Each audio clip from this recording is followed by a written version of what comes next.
Hello, my name is Joshua Yale, and I'm talking with Malcolm Spellman, head writer on The Falcon and the Winter Soldier, and I'm going to ask him all of the burning questions we have after watching the show.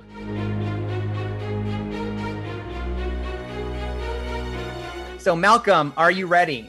I am ready. Josh, is it really offensive for me to eat these cookies while I talk to you? No, please enjoy these cookies. So, yeah, you have your cookies. I'm going to ask the questions. We get the twist that Sharon Carter is the power broker. Now, some people were caught off guard by what they saw as a sharp change in her morality. So how would you explain why Sharon broke bad? A tremendous amount of thought was put into making this decision, right? And it begins with Civil War. Sharon was forced out. And in our mind, every scenario we ran on why she hadn't been appearing had to do with the fact that the way the intelligence community often works is when they turn on someone, they turn all the way on them. When you've been burned, you are utterly betrayed. These people not only did not ever take Sharon back in, they forced her to become a criminal, and they forced her to be on that trajectory. And with the skill set she developed at S.H.I.E.L.D., she was able to thrive. Add to that, Sharon comes from royalty, but more than that character being sort of like the Princess of Marvel, Emily has such a youthful look and vibe. For her to be that edgy really, really played well with the character. But it all came from an honest place. It's not like anyone showed up and said, let's ruin Sharon Carter. It was, what do you think happened to Sharon when S.H.I.E.L.D. went bad and the intelligence community, turned on her? And this was it.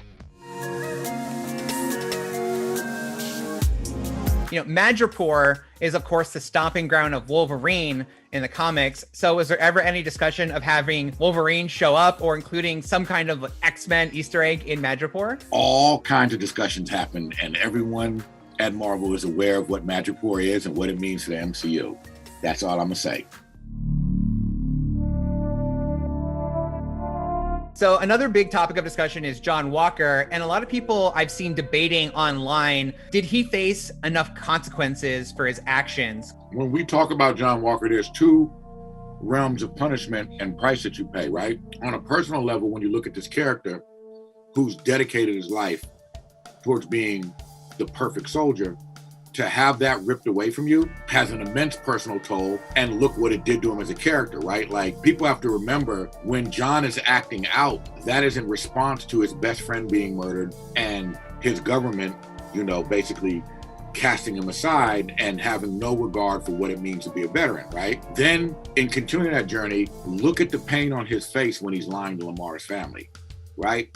So everything doesn't have to be, I don't want to say superficial, but external when a character pays for something. You know what I'm saying? So I think John paid an immense personal price when it comes to how the government treated him, the taking into account his record, taking into account that this flag smasher had been sort of an enemy of the state, and therefore what John did to him maybe not being warranted, but in the heat of battle, those kinds of excuses you make for people, that felt like what happens with people like Walker.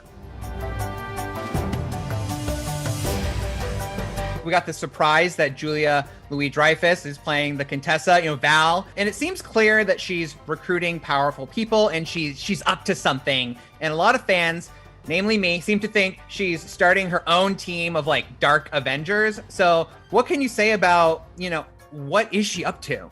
And what do you think, Mr. Joshua, I'm allowed to say about what Val is up to outside of what she did in this series, which obviously shows that she is up to something? That part I can't get in trouble for because you see her in that room with Walker. Beyond that, I cannot speak on what Val may or may not be up to. Well, there was an interesting article in Vanity Fair where they said that character was originally going to make her debut in Black Widow, but ended up being in your show. Did that change anything for you? Did you guys go in and alter anything, or was it as originally intended? As original. I found out technically, you and the rest of people who have been talking to me are all I know about what's happening in Black Widow. I swear to God, I had no idea. I don't know if she's in it and had never even heard that until people started interviewing me today.